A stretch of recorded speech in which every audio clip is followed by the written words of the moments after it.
Welcome to Arkesia, where we take a look ahead at all things Lost Ark coming your way. This month is bringing one of our most anticipated releases yet, the climactic battle against Kazeros himself. November 19th's Day of Prophecy brings not just one, but two major raids that will test the limits of even our most seasoned raiders, and so much more. Let's jump right into everything you can expect in that November update, starting with Paradise before we get into the raids and everything else. On November 19th, Paradise Season 2 will arrive, which contains orbs! Okay, but really, Paradise Season 2 introduces a ton of major improvements. A couple highlights: players will get to experience new legacy effects and set effects, alongside reduced RNG impact in early levels. Crucible will expand to 15 levels, with the highest level having a nice big jump in health for a more competitive boss to challenge for final rankings. Hell key level sections now span from 1580 to 1730 plus, accompanied by new rewards including Karma System support items and Astro Gem chests for the Ark Grid. There will also be decreased RNG in early levels of Elysian. For example, you can't earn higher than epic grade legacy pieces in level 1 of Elysian. And as always, there's so much more beyond that, so be sure to check out those patch notes when they arrive next week. So what else is happening on November 19th? The moment many of you have been waiting for will finally arrive. Both Kazeros Raid Act 4 and Kazeros Raid Denouement Final Day will release. Act 4 will take you to the heart of Diaspero, the Fortress of the Abyss, where you'll face off against the covetous Master Echidna and the Sentinel of the Abyss, Armouche.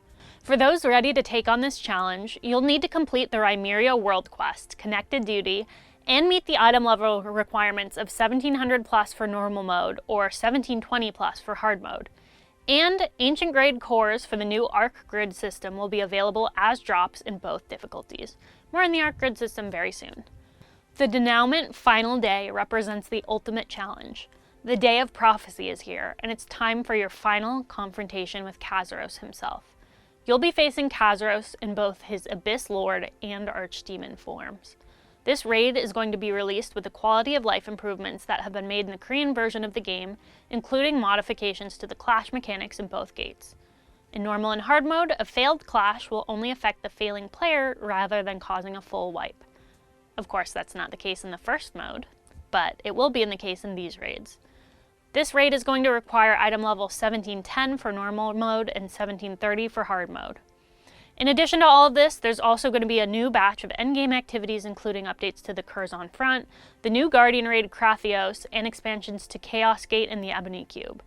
Plus, the Makoko Bootcamp is coming back, and you'll get one new hairstyle, which I know players love. Black Friday deals are also on the way with some fun new cosmetics, so be sure to stay tuned. All of that, and we haven't even talked about some of the major highlights coming with this update, like the Ark Grid System or the first race. You might be tired of hearing me yap, so I'm actually going to bring on Mr. Patch Notes himself to dive into some of that and give you a quick rundown of some of the changes we've made and what to expect. Here's Hardcore Henry. Hey everybody, it's Henry from the Lost Ark production team. I'm going to go ahead and talk through the Ark Grid System first of all. So with these raids that Rox went through, the Ark Grid System will be unlocked as a new endgame progression system, offering new ways for you to customize your playstyle by unlocking powerful static and class-specific effects through cores and gems.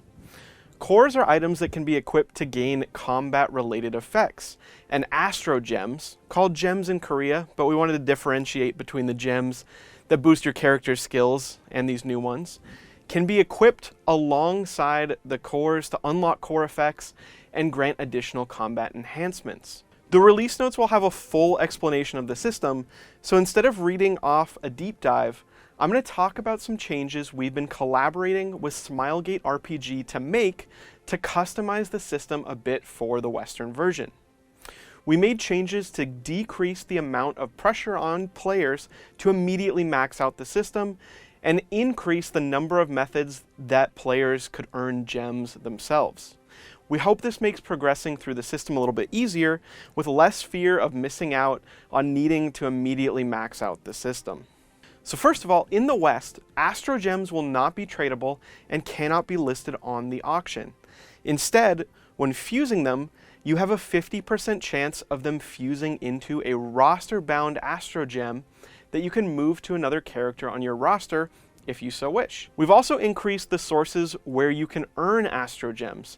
There's also going to be an NPC where you can spend some extra gold each week if you want to buy more Astro Gems, but there's going to be a weekly limit on the amount that can be purchased, and also bound gold from Paradise can be used, which will be handy with all those new changes and new levels of Hell Keys.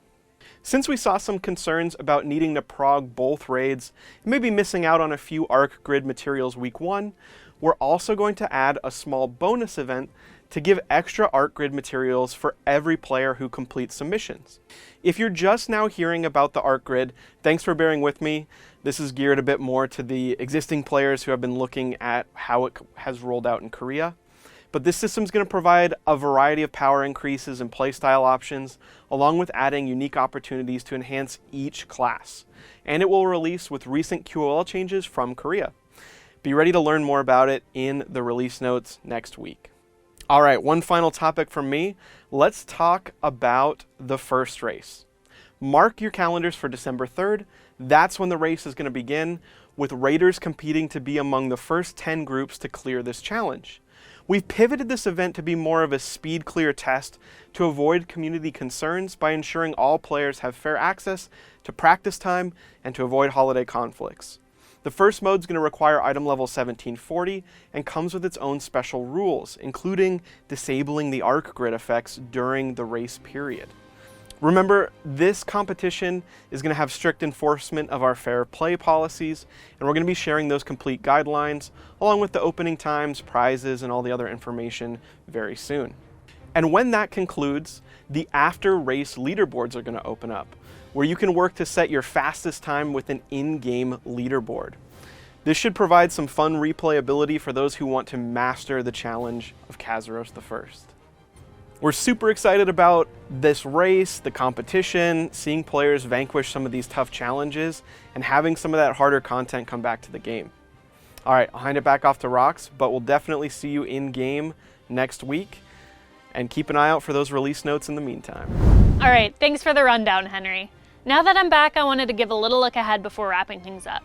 We're already preparing our next roadmap video, which will feature Matt, Henry, and myself, and we'll be sharing that in December. In that roadmap, we'll be sharing some of our plans for early 2026 and maybe a little bit beyond, and I can't wait to share what's coming next for Lost Ark.